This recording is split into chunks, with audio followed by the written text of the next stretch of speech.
año 2050. Cuando la contaminación y la escasez de agua son problemas en todo el mundo, en Cuenca, Ecuador, todavía se vive tan bien como hace 30 años. Esto gracias a que los cuencanos tomaron decisiones correctas como la construcción del proyecto hidroeléctrico Soldados Yanuncay, que ha generado 22 megavatios de energía limpia, reguló el caudal del río Yanuncay y garantizó el agua potable para Cuenca y agua de riego para San Joaquín y Baños. Aunque esto parezca ficción, es nuestro compromiso con Cuenca Bicentenaria, el Ecaustro. Juntos generamos agua y energía para la vida.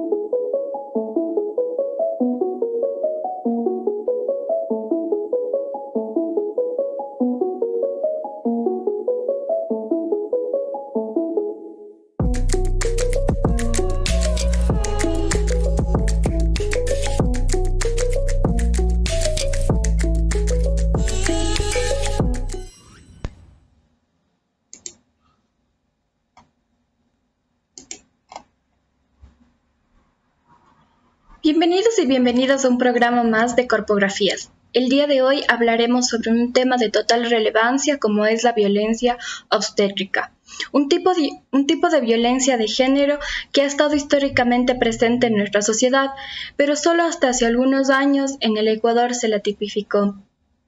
En el mundo entero, mujeres son asistidas de manera violenta, han vivido situaciones de maltrato, sin número de faltas de respeto, negligencias, violación de los derechos humanos por parte de los profesionales de salud, siendo las más frecuentes durante el parto y el nacimiento, pero no las únicas circunstancias en donde las mujeres estamos expuestas a este tipo de violencia.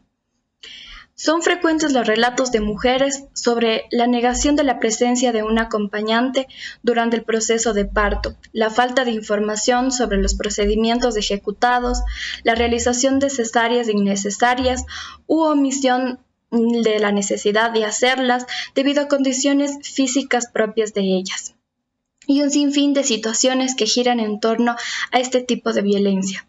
Hay que considerar que no solo se evidencia en el embarazo, en el parto, en el nacimiento y el puerperio, sino también que tiene que ver con la vida sexual y reproductiva de las mujeres en su totalidad.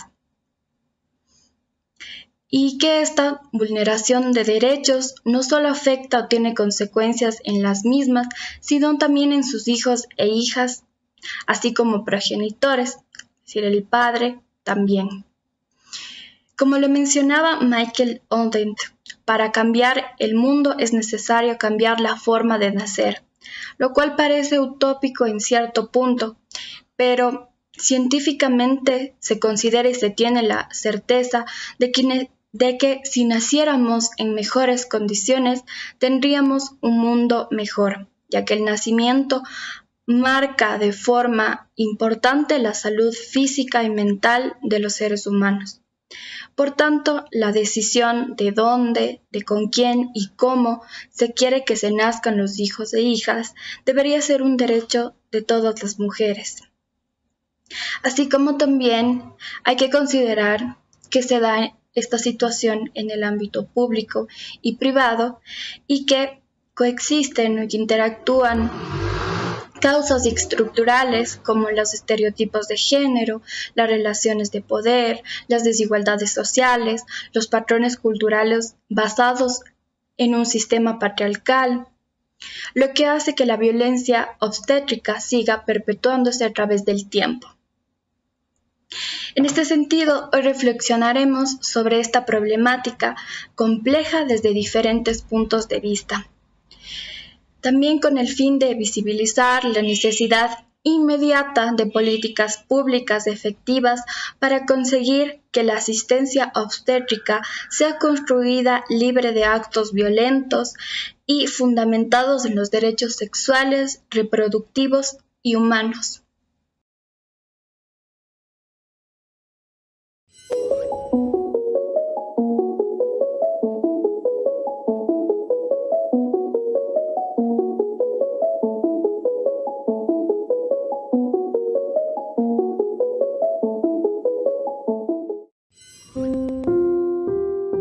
Hoy en Corpografías te presentamos Violencia obstétrica. La violencia obstétrica es el trato negligente que sufren las mujeres durante el embarazo, el parto, el aborto y el posparto. Y también es una forma de violencia de género que se manifiesta de muchas maneras y hay varias clasificaciones: física, psicológica, sexual, institucional, simbólica y sistémica. Según la Encuesta Nacional sobre Relaciones Familiares y Violencia de Género contra las Mujeres, realizada en el año 2019 por el Instituto Nacional de Estadísticas y Censos, de cada 100 mujeres, 42 han experimentado por lo menos un hecho de violencia obstétrica a lo largo de su vida. 48 de cada 100 mujeres se sintieron ofendidas, incómodas o humilladas por algún comentario o pregunta del médico que las atendió. El maltrato se incrementa en las zonas rurales, en donde 55 de cada 100 mujeres han sufrido algún tipo de violencia obstétrica. La encuesta revela que 70 de cada 100 mujeres indígenas dicen que han sido maltratadas alguna vez en sus citas ginecológicas. Además, 60 de cada 100 mujeres adultas mayores dicen lo mismo.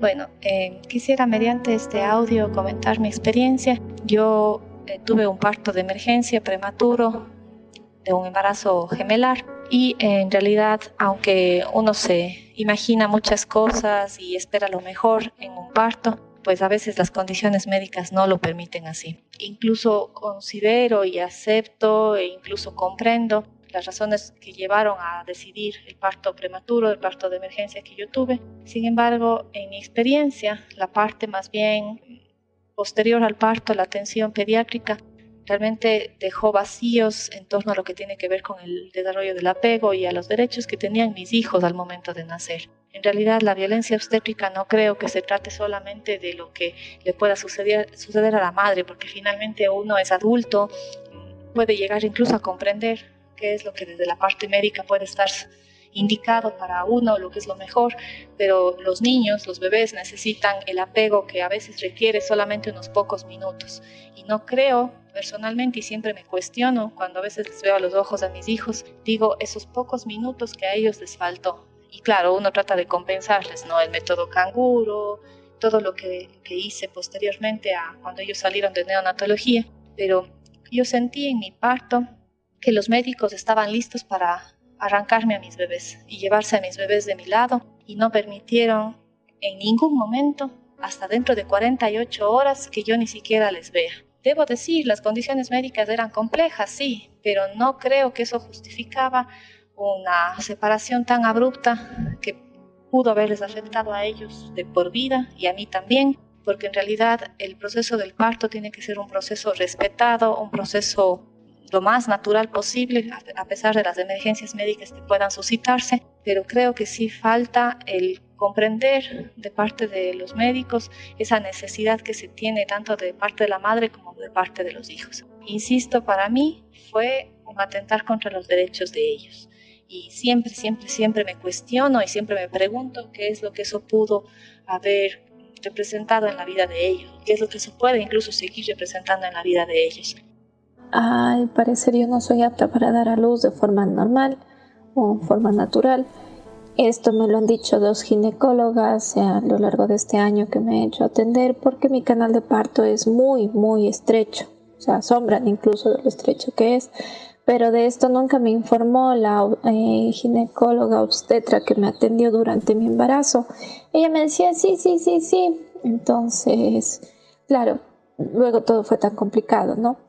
Yo fui por la parte privada porque supuse que ahí iba a ser respetada, informada, escuchada, y al final no fue nada de eso, absolutamente nada, porque el rato que ya rompí la fuente, habían pasado ya 10 horas, yo seguía sin dilatar lo que se necesitaba dilatar y comenzaron a colocarme oxitocina a diestra y siniestra, o sea, medicación para supuestamente acelerar todo el proceso del parto, pero ya pasaron 20 horas desde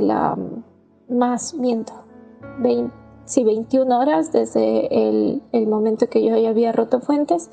Ya eran las 9 de la noche y 8:30, y se le ocurre a la ginecóloga decirme no va a poder dar a luz, así, cesárea de emergencia. Y claro, ese momento pues ya no había el anestesiólogo, etcétera, etcétera, entonces todo costó el doble porque era todo de emergencia, ya era las 9 de la noche, entonces todo fue mucho más complejo, más caro. Para colmo, mi esposo no pudo ingresar conmigo, estuve sola en un quirófano en la noche, no pude utilizar mis lentes de contacto, no me lo permitieron, tampoco podía utilizar los lentes, entonces no podía ver nada, con mucho dolor, mucho frío, fue horrible, completamente horrible, y luego ya no pude ni cogerle a mi pequeño, lo que uno espera a la final, que es poder amarcarle, tenerle en el pecho a su hijo, pues no pude hacer absolutamente nada de eso. La experiencia que tuve en el primer parto fue que la ginecóloga se equivocó. Ella me dijo que en la ecografía que va a ser mujer, y la sorpresa mía que cuando nace mi bebé me dicen que, señora, le felicito, tiene un hermoso varón. Yo estaba consciente que va a ser mujer. Bueno, también se me adelantó el parto. Tenía que nacer mi hijo el 26 de diciembre y total nació el 12 de diciembre, pero por la presión que yo tenía.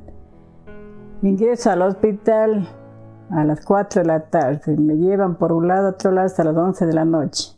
Luego al siguiente día me inducen el parto. Y como no tenía dilatación, también era una cosa fea que me pareció a mí, que no me hacen quedar la maleta. Al siguiente día vienen mis familias y me dejan la maleta, no me hicieron quedar ni siquiera el papel higiénico, que era algo necesario. Bueno, luego me dicen que me inducen el parto y no tenía dilatación. El día sábado, sin darme ni un vaso de agua. Tuve que entrar al baño, encontré un vaso ahí y me tomé el agua porque yo tenía mucha sed.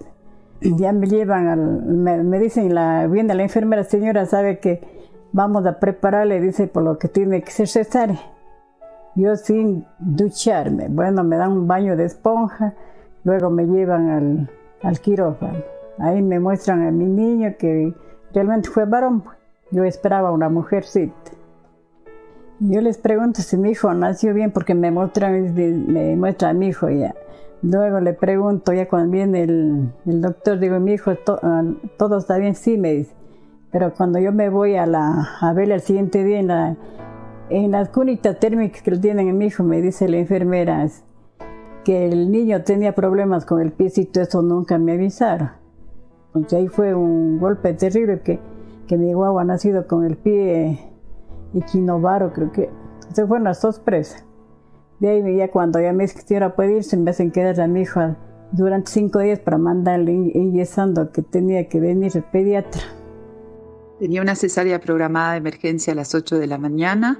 Por situaciones de quirófano hasta las 3 de la tarde no pudo ser, por lo tanto estuve en ayunas hasta esa hora. Y luego de una cesárea no se puede ingerir nada hasta cierta cantidad de horas, que era hasta las 11 de la noche. En ese momento pedí a la enfermera si me podía acercar agua y me contestó que si yo no tenía mi agua no me podía dar. O sea, estuve hasta el día siguiente sin poder ingerir nada desde las 8 horas del día anterior, dando de lactar. También, debido a la cesárea, pedí si me podían ayudar a cambiarla y me contestaron para que me metía a madre. Además, mi compañera de cuarto, que tenía 2, una de ellas había fallecido su bebé, y todas las personas que venían, médicos, enfermeros y pasantes, le preguntaban sobre su bebé sin mirar la historia clínica de que ese bebé había fallecido, lo cual a cada rato tenía que contar que su bebé había muerto, lo cual implicaba para todas mucho dolor. Me parece que cuando le preguntan a una madre cómo llegó su hijo al mundo, especialmente si fue la primera vez que esto pasó, todas las madres deberíamos tener la oportunidad de decir que fue maravilloso, que fue un momento memorable, especial, lleno de amor. lleno de poder, porque eso es lo que debería ser siempre. Me atrevo a hacer esta afirmación tan fuerte y con tanta certeza por mi experiencia, por las 2 experiencias que he tenido la oportunidad de vivir. Siento que la violencia obstétrica es un tema muy común, muy fuerte en muchos lugares, pero en nuestro país tuve la tristeza de vivirlo. Fue todo lo que no debería ser. No porque sea en el ámbito privado, pero siento que incluso si tú estás pagando por un servicio, deberías obtener lo mejor de él. Y no fue así. Está tan normalizado el maltratar a las madres al momento de parir que es triste, porque parece que así debería ser, y cuando tienes el valor de cambiar eso, de aprender, de investigar, te das cuenta de todo lo que estaba mal, porque está mal que no te escuchen, está mal que te ignoren, está mal que no atiendan tus necesidades en ese momento, porque ese momento tiene que ser donde más protegida y segura te sientas, y creo que a mí, como a muchas mamás, ha sido el momento de más vulnerabilidad, de tristeza y de soledad que has sentido. A mí me pasó esto hace 7 años y aún se me cruzan escenas de mucho dolor y de mucha tristeza que en este corto tiempo no podría explicar. Lo único que podría decir es, por favor, infórmense y sepan que hay otras formas de hacer las cosas, que tienen otras posibilidades, incluso con menos dinero del que creen. Y tienen la oportunidad de traer niños amados y felices a este mundo.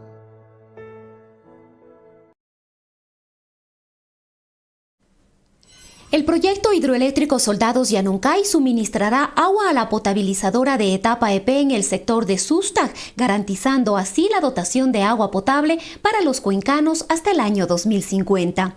El Egaustro, agua y energía para la vida.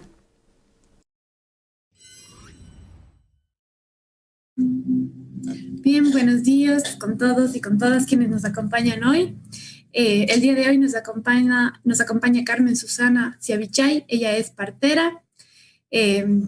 Muchas gracias, Carmen, por estar aquí, por acompañarnos. Luego de escuchar todos estos testimonios, que sin duda hay muchísimos más, quería saber qué reflexiones se le venían a la mente.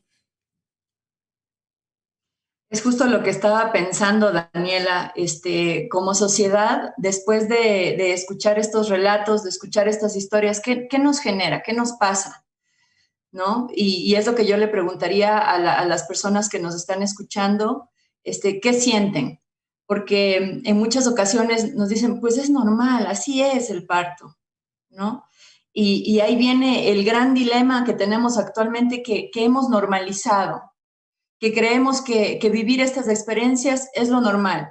Y realmente sí es la norma, porque actualmente es lo que pasa, es lo que sucede, pero no es normal o no debería serlo, ¿no? Entonces, pues generalmente las emociones, si ya sales un poco de la normalidad y empiezas a ver que esto es violencia obstétrica, lo que empiezas a sentir es mucha impotencia, ¿no? Nos sentimos muy vulnerables porque, pues, estando en esta situación de parto, es uno de los momentos más vulnerables de una persona, sobre todo de una mujer, y sientes mucha impotencia. Ahora, el tema importante es qué hacemos con esa impotencia, Daniela. Exacto. Gracias. Bueno, digamos, para ir como un poco por pasos, si bien en la introducción ya hablamos un poco de la definición, pero sí me gustaría que usted nos amplíe un poquito más, dado que usted es su tema, digamos, lo conoce, para la gente que no está muy clara o no entiende bien, aún no se ha familiarizado con el tema o con el nombre de violencia obstétrica, ¿qué nomás incluye la violencia obstétrica? Pues la violencia obstétrica tiene muchas caras, ¿no? O sea, desde el hecho de no darle agua a una mujer por periodos prolongados de tiempo es un tipo de violencia. o hacer comentarios ofensivos, como el famoso comentario de cuando hacías el bebé no llorabas tanto, o no grites, impedir que expreses lo que tú quieres expresar durante tu parto, que pueden ser gritos, que puede ser llanto, que puede ser gozo, puede ser realmente lo que tú quieras, tú lo puedes expresar durante tu parto. Y si hay una persona que está inhibiendo que tú te expreses en un momento tan intenso como el parto, eso es un tipo de violencia, ¿no? Hay otras violencias que son más subjetivas, ¿no? Porque, por ejemplo, el negarle a una mujer a vivir la experiencia del parto y someterla a una cesárea innecesaria es violencia obstétrica también. ¿Por qué? Porque muchas veces las cesáreas, ahora le decimos las innecesarias, porque se están sugiriendo sin motivos médicos, ¿no? Como por ejemplo, hay mujeres que desde que tienen 20 semanas de gestación, el personal de salud ya les está haciendo comentarios como, es que eres muy estrecha, o es que este bebé lo estoy viendo muy cabezón. O sea, me parece increíble, ¿no? 20, 30 semanas de gestación, ya el bebé es cabezón, y poco a poco empiezas un proceso de ir como deslegitimizando y desvalorizando el cuerpo de la mujer, como que algo está mal en tu fisiología y por ese motivo no vas a poder dar a luz. Y entonces parecería que no es nada, parecería que es un comentario así dicho a la ligera, pero en la mujer va generando que poco a poco, su capacidad, su sensación de capacidad de dar a luz vaya menguando. Y ya pasamos a palabras mayores que son, por ejemplo, la episiotomía es violencia obstétrica, dado que desde 1980 este tipo de intervención está contraindicada de manera rutinaria. Sin embargo, si en este momento en nuestros hospitales públicos de aquí de la ciudad de Cuenca están habiendo 10 partos, a esas 10 mujeres se les está realizando episiotomías. Y realmente el argumento es porque si no hago la episiotomía va a haber un desgarro muy grande y vas a tener problemas a largo plazo. Y entonces vemos realmente que hay un gran desconocimiento de la fisiología del parto, porque el cuerpo de la mujer está hecho para parir. O sea, nuestros cuerpos saben parir, están perfectamente diseñados para eso. Ahora, para lo que no está hecho el cuerpo de la mujer es para que alguien esté dirigiéndote el pujo y exigiéndote que pujes en tal forma, en tal medida, cada tanto tiempo, porque no es lo que tu cuerpo te está pidiendo. Tampoco está hecho el cuerpo de la mujer para recibir maniobras violentas en su vulva, en su vagina, en su periné durante la fase expulsiva, ¿no? Entonces, ese tipo de intervenciones médicas sí generan daños en el cuerpo de la mujer. Y si pudiéramos tener una visión más amplia de la fisiología del trabajo de parto, sabríamos que mientras menos intervenimos, más saludable y más seguro es el resultado del parto.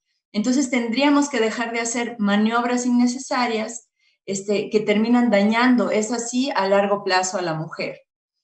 El uso del forceps, no permitir el alimento, no permitir la libre movilidad de la mujer, el hecho de que una mujer en trabajo de parto esté acostada en posición de litotomía es una verdadera tortura. O sea, las que hemos parido sabemos que la posición en la que más duelen, más incomodan las contracciones es acostada y que la mujer necesita la libertad para poder moverse, caminar, balancear su cuerpo, entrar al agua caliente, cambiar de posiciones, recibir masajes durante la labor de parto, debe apoyar significativamente al proceso de labor.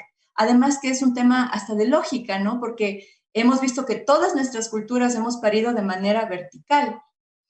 Este tema de parir horizontalmente es novísimo, ¿no? ¿Qué tiene? 100 años. Y ya hemos visto también todos los desastres que nos ha traído al cuerpo de las mujeres, de los nacimientos de los bebés, ¿no? Que a quienes, en vez de, como lo manda la fisiología, descender, los obligamos a escalar por nuestros cuerpos para poder salir. Y también ha obligado a tener maniobras sumamente desastrosas, como la maniobra de Christeller, que por supuesto está también absolutamente desaconsejada. Sin embargo, hasta hace poco yo he tenido la oportunidad de observar ginecólogos realizando esta maniobra. que es aplicar presión en el fondo del útero con la intención de que el bebé descienda o baje más fácilmente. Entonces, estas entre muchas otras, Daniela. Sí, ahora yo quería volver un poquito al tema de la episiotomía, porque quizás mucha gente que nos está escuchando no está segura de lo que es. Y claro, se refiere a este corte que hacen cuando el bebé está naciendo. Sin embargo, como usted dice, eso ya es una forma de violencia, pero también lo es el hecho de que, o sea, no es solo eso, sino el hecho de que no se le informa a la mujer que está dando a luz, el momento que está dando a luz, no se le informa que se le va a realizar el corte. O sea, simplemente las decisiones que se toman por parte de quienes están asistiendo al parto son decisiones sobre el cuerpo de una mujer que está trayendo otro cuerpo, pero no se le informa. Como también ahí está es muy simbólico el hecho de cómo se le mira a la mujer, como solo la incubadora en la que está un cuerpo y por la que tiene que salir un bebé y quien decide afuera ni siquiera informa sobre eso. Y ¿sabes qué, Daniela? Lo que pasa es que eso nos da como que nos da el escenario claro de cuán jerarquizado está el tema del parto. O sea, hay una clara jerarquía dentro de las salas de parto. Entonces, donde obviamente el ginecobstetra, el que sabe, el que tiene el conocimiento, el que estudió, está acá, y la mujer, la que no sabe, la que muchas veces es tratada como una niña, que no entiende, que no conoce, está en este lugar. Entonces, obviamente no hay nada que preguntar, porque tú le preguntas a un igual, ¿no? Cuando es un igual, cuando hay una igualdad de condiciones, cuando hay un respeto mutuo y cuando hay corresponsabilidad, tú entiendes que ese cuerpo no es tuyo y que absolutamente todas las maniobras que tú realices o que pretendas realizar sobre el cuerpo de la mujer tienen que ser primero valoradas por ella y por su pareja, ¿no? Hasta el hecho de dar un masaje, las parteras profesionales, hasta para dar un masaje preguntamos, ¿te puedo hacer un masaje en esta zona que te podría ayudar, te podría aliviar? ¿Quieres? ¿Te sientes a gusto? ¿Estás bien con eso? Y tras la aprobación de la mujer, procedemos a actuar, ¿no? Entonces, imagínate tú con un corte que actualmente ya, o sea, está visto como una masacre para la vulva de una mujer, que no se pregunta, que ni siquiera se cuestiona, que ya es de cajón que va, ¿no? Claro. Como le digo, desconociendo la fisiología del cuerpo femenino y la fisiología del trabajo de parto, donde hemos podido ver cientos de partos donde la vagina queda perfecta e intacta después de un parto y de una fase expulsiva suave. Uh-huh.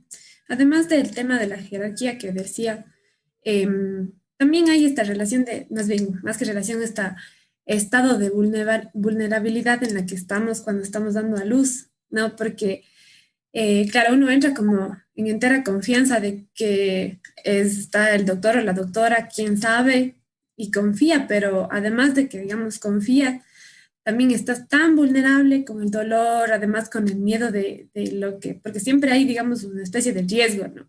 Con el miedo de lo que le puede pasar al bebé o de lo que te puede pasar a ti, esta responsabilidad.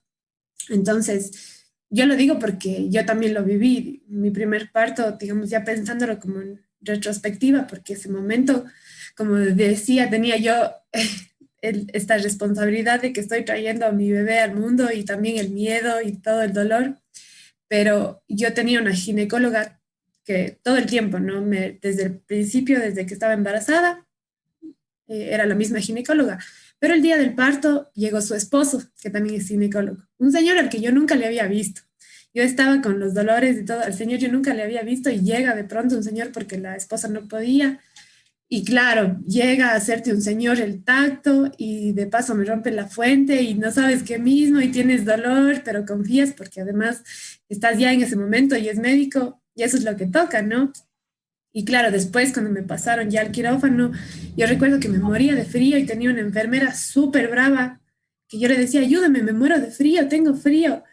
Y ni siquiera se daba la vuelta para verme. Entonces yo decía, si es que yo me enojo, en mi mente, ¿no? Si yo me enojo con la enfermera, tenía miedo de que ella termine portándose peor conmigo. Entonces, claro, después viendo en retrospectiva, me daba tantas iras porque además le decía, ¿dónde está mi esposo? ¿Dónde está mi esposo? Y nosotros ya habíamos hablado para que él entre.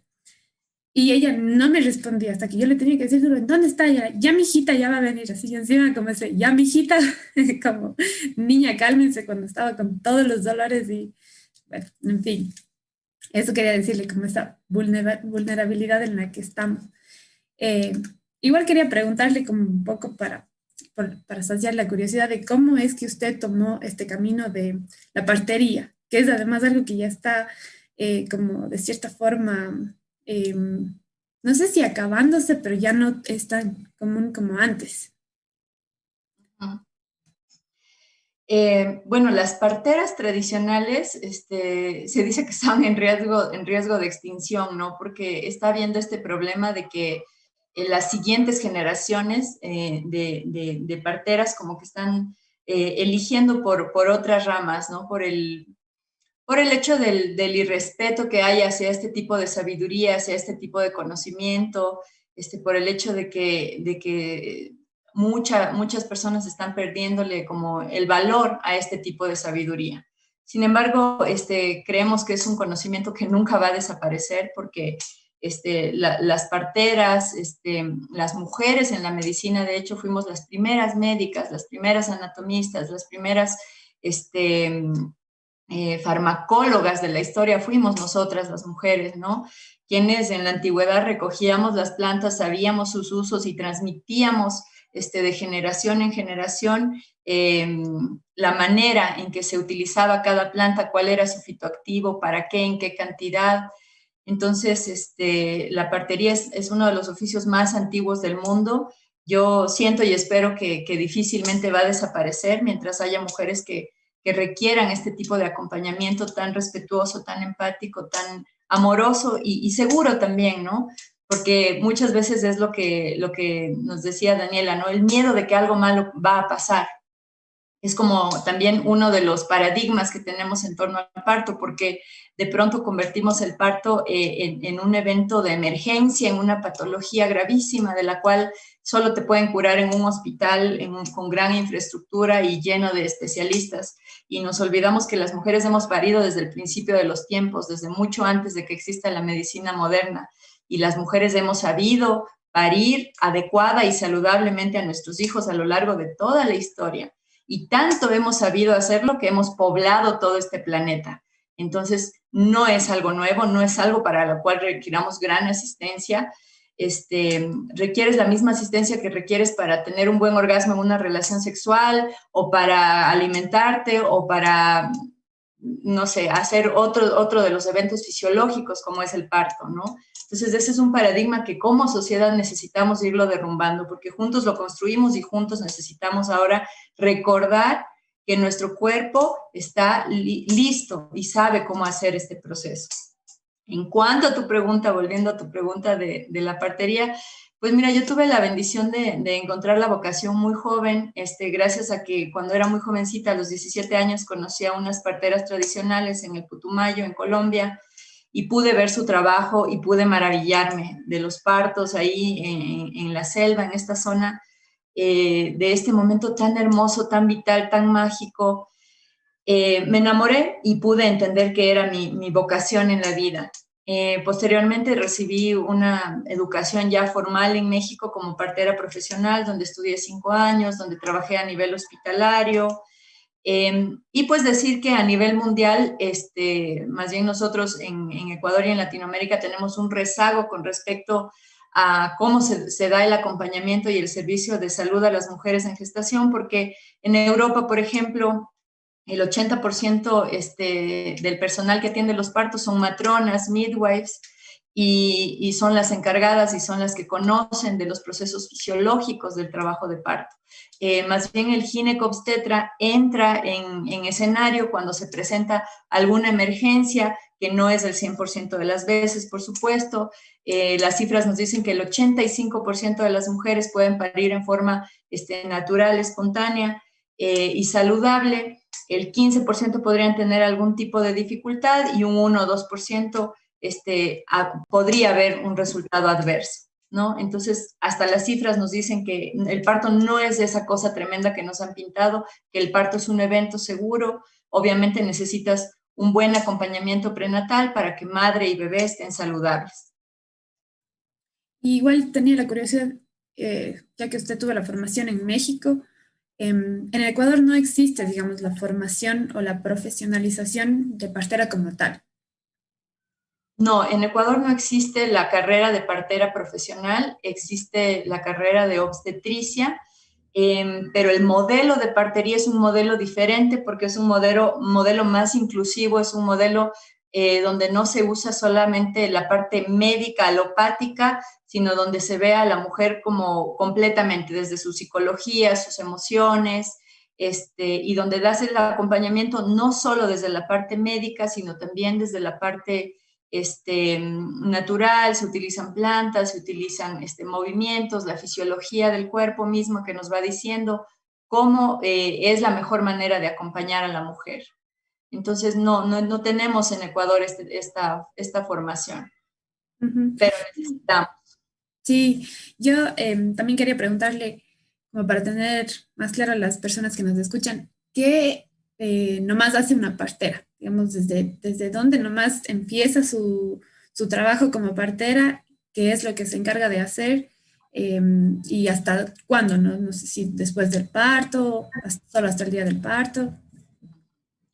Pues en mi caso, mis competencias van desde la primera menstruación de una mujer hasta su última menstruación, hasta la menopausia. O sea, acompañamos a lo largo de toda la vida sexual y reproductiva de la mujer.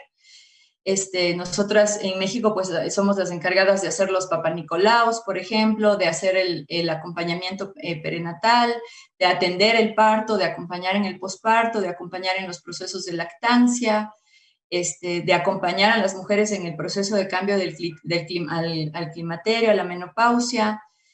Acompañamos con temas de infecciones vaginales, etcétera, y por supuesto con esta mirada holística sumamente respetuosa y horizontal, porque lo más importante en nuestra formación es que vemos a la mujer que está frente a nosotras como un igual, en ningún momento nos colocamos por encima de ella. Ya. También nos preguntan si es que puede ser compatible el conocimiento científico, digamos, ginecológico, con el de una partera o son excluyentes.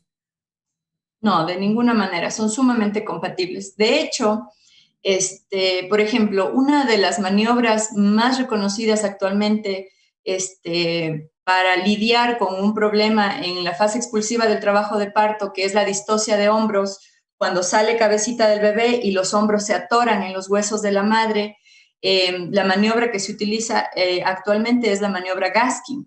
La maniobra Gaskin tiene el nombre de Ina May Gaskin, que es una de las parteras más famosas del mundo estadounidense y que a su vez la tomó de las parteras tradicionales de Guatemala, donde vio que cada vez que ellas se enfrentaban a este tipo de problemas de distocia de hombros, ellas hacían esta maniobra y resolvían en un 90% de los casos la distocia de hombros. Entonces, realmente lo que veríamos es que el empirismo, que no es más que aprender a través de los años y años de experiencia de las parteras tradicionales, es lo que está nutriendo la obstetricia actual, pero la obstetricia basada en evidencia científica, que es nueva en realidad, porque realmente todos este tipo de intervenciones que la obstetricia ha utilizado por muchos años no han sido basadas en evidencia científica. Es apenas que en la obstetricia empieza a entrar la evidencia científica a decirnos, por ejemplo, que no hay que manipular el cuerpo de la mujer, que no hay que intervenir, que hay que permitir que esté acompañada, que hay que permitir la movilidad, que hay que permitir el apego precoz, etc. Y nuestras parteras toda la vida lo han hecho. Claro. Yo quería preguntarle igual, en los testimonios se escuchaba, uno de los testimonios decía que no le permitieron estar durante 48 horas cerca de su hijo y que ella no sabe qué consecuencias eso le traería después. Entonces, en ese sentido, ¿existen realmente como esas consecuencias? Porque mucha gente diría, ni siquiera se va a acordar porque es bebé. Pero ¿cuál es la importancia de ese apego cuando recién nace un niño con su mamá?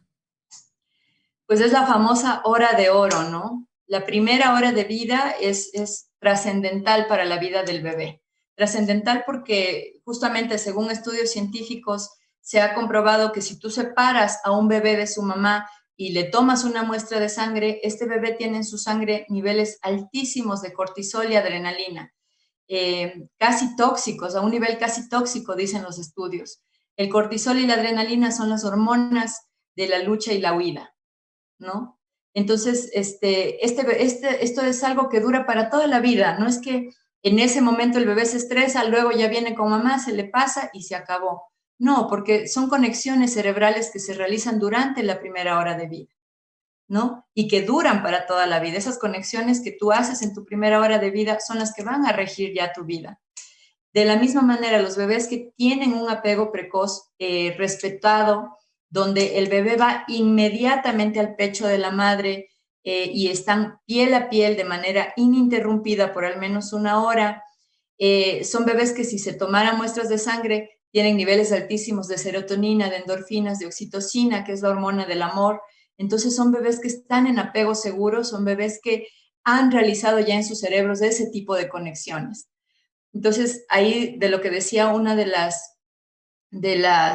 mujeres que comentaba, Michelle Oden nos dice, para cambiar el mundo hay que cambiar la manera de nacer, justamente porque en los lugares donde hay partos más violentos son las sociedades más violentas. ¿Por qué? Porque desde nuestra primera hora de vida llevamos esta impronta de que llegaste a un lugar donde necesitas luchar, huir, ¿no? Y entonces nos preguntamos por qué vivimos en sociedades así, nos preguntamos por qué nosotros somos tan desconfiados, ¿no? Yo nací en un parto sumamente violento, mi madre me lo contó, y yo fui separada de mi mamá al instante en que nací. Durante 24 horas estuve separada de mi mamá en una cuna estéril porque mi mamá había defecado durante mi parto, entonces yo estuve separada de mi mamá las primeras horas de vida. Y mi abuelita cuenta que yo lloraba a gritos y que ella no soportaba mi llanto y tuvo que entrar peleándose con la enfermera a darme un poquito de tecito de manzanilla, porque yo lloraba a gritos. Y entonces eso es algo que te queda para la vida, porque luego en las relaciones interpersonales yo me preguntaba, ¿por qué me cuesta tanto confiar en la gente? ¿Por qué me cuesta tanto? ¿Por qué siempre estoy a la defensiva? ¿No? Y cuando uno empieza a sanar esas heridas primales, uno empieza a entender y empezamos a entender a nuestros bebés también. Eso le iba a preguntar también. ¿Existe alguna manera después y usted trabaja tal vez eso, de reconciliarse con eso? Sería importante, digamos, que muchos de nosotros nos preguntemos o vayamos como al momento en que nacimos, que indaguemos cómo nacimos, qué fue lo que pasó y de cierta manera buscar reconciliarnos si es que existió algún tipo de situación como lo que usted nos dice o como lo que escuchamos en los testimonios. Y los traumas y las heridas del nacimiento y de la niñez no se pueden curar. Son heridas que están para siempre. Sin embargo, si nosotros tomamos conciencia de ellas, podemos verlas y podemos ser compasivos con nosotros mismos y entender el porqué de muchas de nuestras actitudes. Y también como padres, podemos con ese amor, con esa empatía, apoyar a nuestros hijos para darles apego seguro. Si no lo tuvieron en su primera hora de vida, en sus primeros días de vida, poderles dar un apego seguro en lo posterior, ¿no? Y entendernos también como madres, porque para la madre también que es separada de su bebé durante sus primeras horas de vida, también no pasan ciertos eventos que deberían pasar fisiológicamente en su cerebro, en su circuito hormonal, que son necesarias también para el apego. Entonces, de pronto te traen a las 2, a las 6 horas un bebé y es un desconocido para ti. Y tú ya no sabes cómo hacer clic, cómo conectar con ese bebé. Entonces, te toca también hacer un proceso de reconexión con tu bebé. A ver, también volviendo un poco al tema de la violencia obstétrica, las múltiples formas de violencia de género que se vienen denunciando, sobre todo desde los movimientos de mujeres, no son, por lo general no son reconocidas, ¿no? La gente dice, no, eso no es violencia, no, violencia psicológica, no, eso no es violencia. ¿Usted cree que pasa lo mismo con la violencia obstétrica? Y también, ¿cómo se mira, sobre todo desde la parte médica, ¿no es cierto? Desde los médicos. ¿Cómo se mira esto de la violencia obstétrica? ¿Hay una negación? ¿No hay una negación? ¿Cómo lo ve usted? Es que es súper complejo entender que ha sido víctima de violencia obstétrica. Y justamente yo ahorita estoy atravesando un proceso bien bonito de acompañamiento con una mujer aquí en Cuenca que tuvo un caso de violencia obstétrica muy fuerte, muy fuerte. Y entonces hacíamos con ella como este viaje a lo largo del tiempo, porque tomó 2 años entender qué había pasado en su parto. Entonces, ella empezó su proceso defendiendo al ginecólogo que la atendió, ¿no? En un proceso de, no, es que lo formaron así, es que él hizo lo mejor que pudo, o no sé, como echándote tú la culpa. Fue mi cuerpo que no dilató, fue mi cuerpo que no hizo esto, que no hizo aquello, ¿no? Como que tendemos a hacer eso, a culparnos y a revictimizarnos nosotras mismas. Y luego, en un proceso que duró 2 años, empiezas a entender que realmente lo que pasó no fue culpa tuya, no fue tu responsabilidad, que no fue tu cuerpo que no hizo lo adecuado y que fuiste víctima de violencia. Ahora, si esta persona realizó este tipo de violencia por su formación, porque no sabe cómo se atiende un parto fisiológico, porque no es empática, porque no fue compasiva, etcétera, eso ya es una cosa que queda en el territorio del otro. Pero es sumamente importante que la mujer que sufre violencia obstétrica pueda hacer su proceso de reconocimiento. Y es un proceso lento y que merece también mucho respeto y mucho acompañamiento.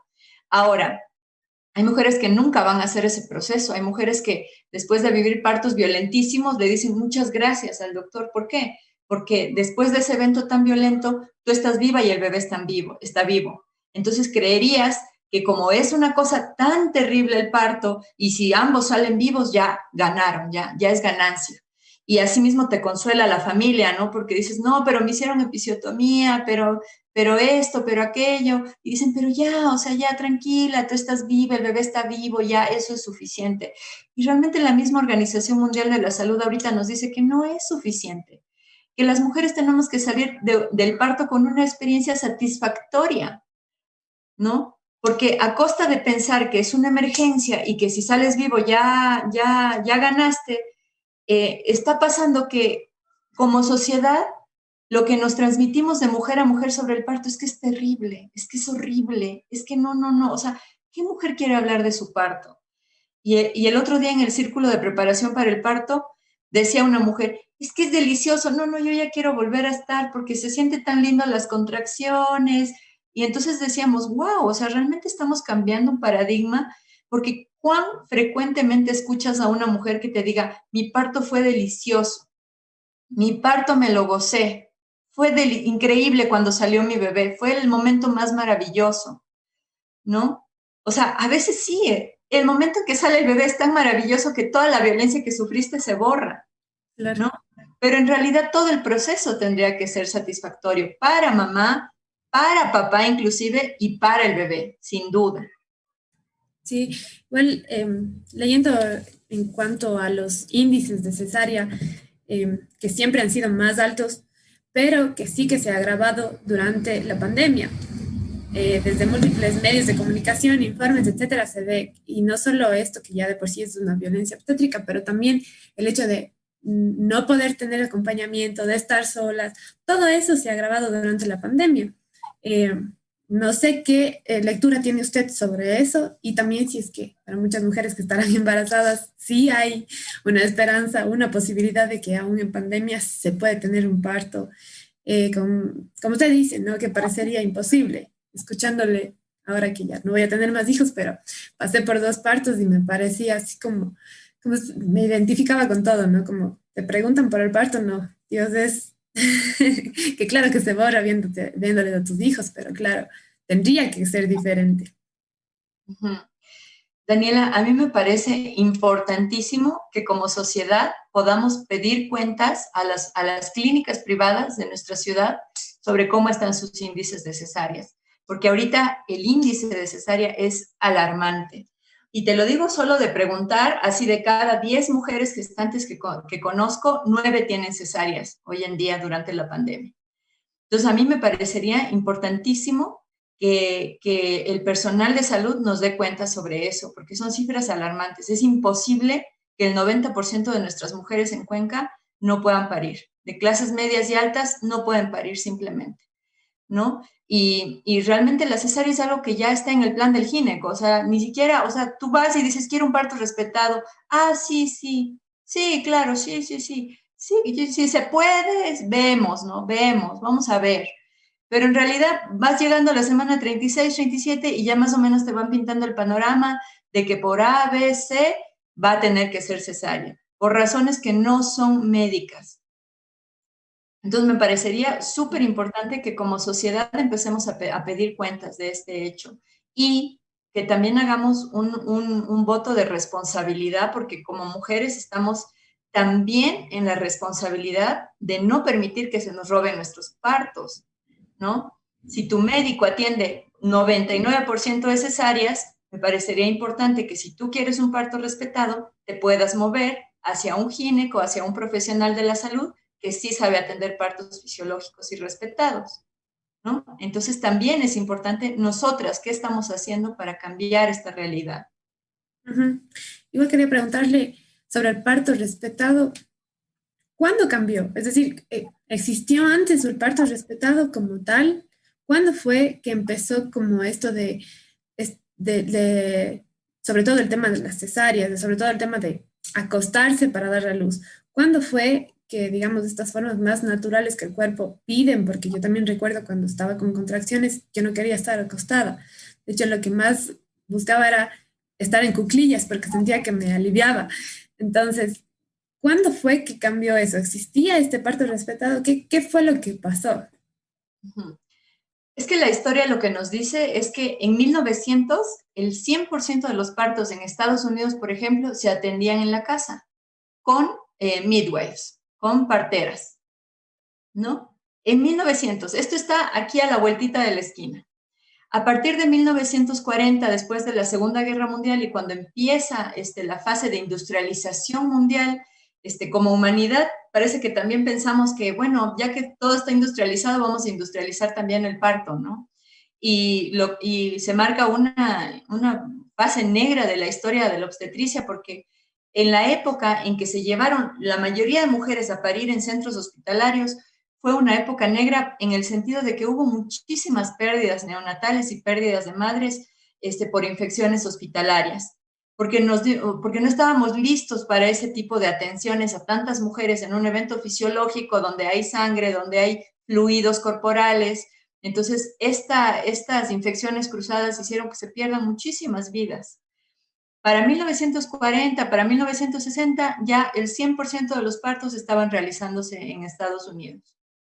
Pongamos el 99 porque había un porcentaje todavía de mujeres que elegían aún parir en casa, como las hay todavía hasta el día de hoy.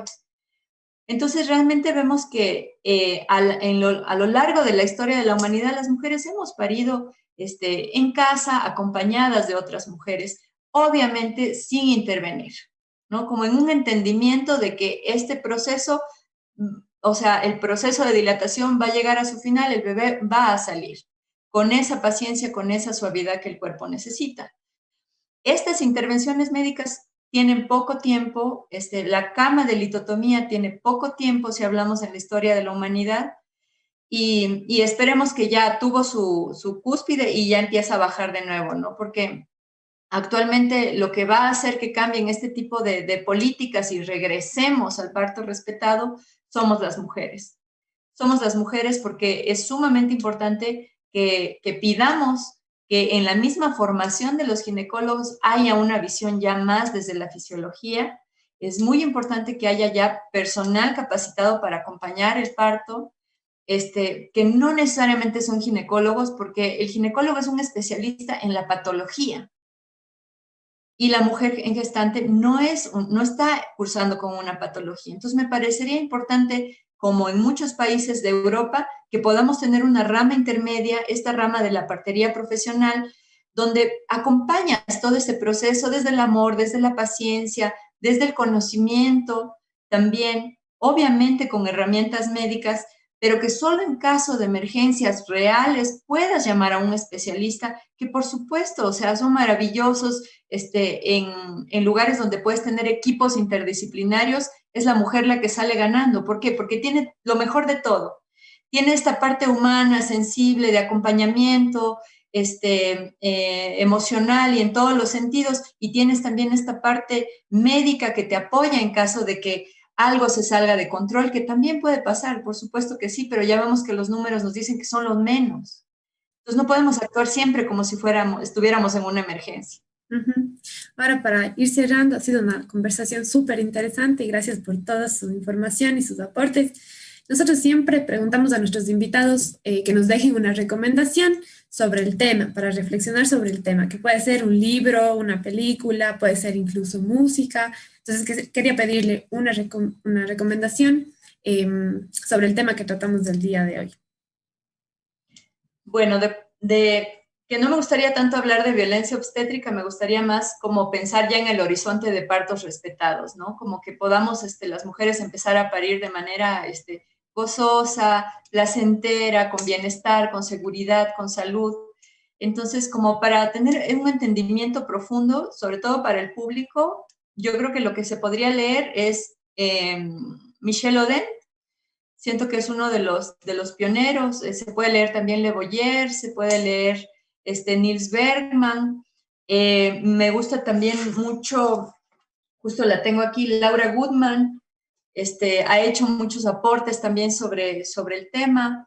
Es lo que les podría decir ahorita. Y sobre todo, algo que no te lo da ningún libro, ni lo aprendes en ningún lugar, me parecería importante para las mujeres que podamos recordar quiénes somos, que podamos recordar nuestro poder intrínseco, que podamos recordar que traemos en nuestro vientre, en nuestros úteros, en nuestro ser, esta capacidad inmensa creadora que nos sostiene una energía más grande, que no estamos solas y que la seguridad nunca te la van a dar allá afuera, que la seguridad te la das tú desde adentro, desde la confianza en tu propio cuerpo, en la vida de tu bebé que quiere vivir más que nadie, que son súper fuertes, que son súper potentes, que vienen a la vida muy decididos, que saben cómo nacer, que saben perfectamente qué hacer y cómo hacer para nacer.